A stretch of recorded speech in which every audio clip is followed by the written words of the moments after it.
Hello friends, this is Chetan. News ये है कि यूरोपियन पार्लियामेंट ने आर्टिफिशियल इंटेलिजेंस को रेगुलेट करने के लिए दुनिया के पहले कॉम्प्रिहेंसिव लॉ को अप्रूव कर दिया है। आप ये देख सकते हैं, European parliament gives final approval to landmark AI law, जिसके पक्ष में 523 वोट पड़े, विपक्ष में 46 और 49 लोगों ने इसमें हिस्सा नहीं लिया। हालांकि चाइना और अमेरिका ने इससे पहले आर्टिफिशियल इंटेलिजेंस को रेगुलेट करने के लिए कदम उठाए थे, लेकिन यूरोपियन पार्लियामेंट का ये कानून इनके मुकाबले ज्यादा कॉम्प्रिहेंसिव है।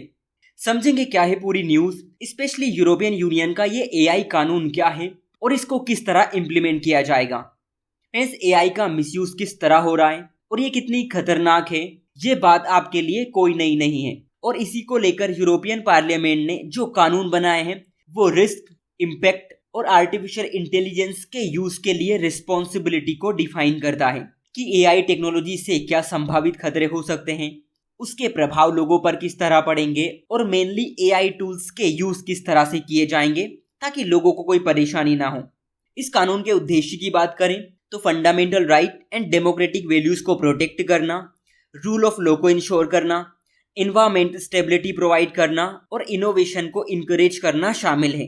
फ्रेंड्स, इसका मतलब यहाँ पर यह है कि ये कानून लोगों के अधिकारों की रक्षा करेगा, लोकतंत्र को बचाएगा, नियम कानून लागू करेगा, पर्यावरण को स्थिरता प्रदान करेगा और नवाचार को बढ़ावा देगा। आपका क्वेश्चन ये होगा कि ये कानून एआई को कैसे रेगुलेट करता है। देखिए, इसके लिए इस कानून में बकायदा कुछ चीजें डिफाइन की गई है कि ऐसी चीजें जो नागरिकों के अधिकारों को नुकसान पहुंचाती है उन्हें प्रतिबंधित किया जाएगा।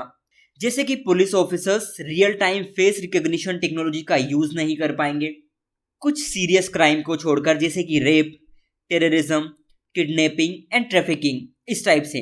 लेकिन इसके लिए भी जुडिशियल अथॉरिटी के अप्रूवल को कंपलसरी बनाता है, यानी न्यायिक संस्थाओं की परमिशन के बाद ही police officers face recognition technology का यूज कर पाएंगे। ये कानून बायोमेट्रिक कैटेगराइजेशन सिस्टम पर भी प्रतिबंध लगाता है, जैसे कि धर्म, जाति और लिंग के आधार पर लोगों का वर्गीकरण नहीं कर पाएंगे। इसी के साथ डेटाबेस बनाने के लिए पब्लिक प्लेसेस से लोगों के फोटो यूज नहीं कर सकते। आपने देखा होगा कि लगभग हर जगह सीसीटीवी कैमरे लगे होते हैं। होता यह है कि बहुत सारी कंपनीज इन डेटा को खरीदती हैं और लोगों के फेस का यूज करके एक्सपेरिमेंट करने लगती है। लेकिन बात वहां आकर बढ़ जाती है जब इनका मिसयूज होता है। इसके अलावा एआई का use social scoring, human behaviour में हेरफेर करना और लोगों की कमजोरियों का फायदा उठाने के लिए नहीं किया जा सकता। फ्रेंड्स, इसमें एक टर्म से है हाई रिस्क एआई। ये क्या है? देखिए, इसमें बहुत सारे सेक्टर्स को इंक्लूड किया गया है जो लोगों के लिए काफी संवेदनशील मुद्दे होते हैं, जिसमें ज्यादा रिस्क होती है।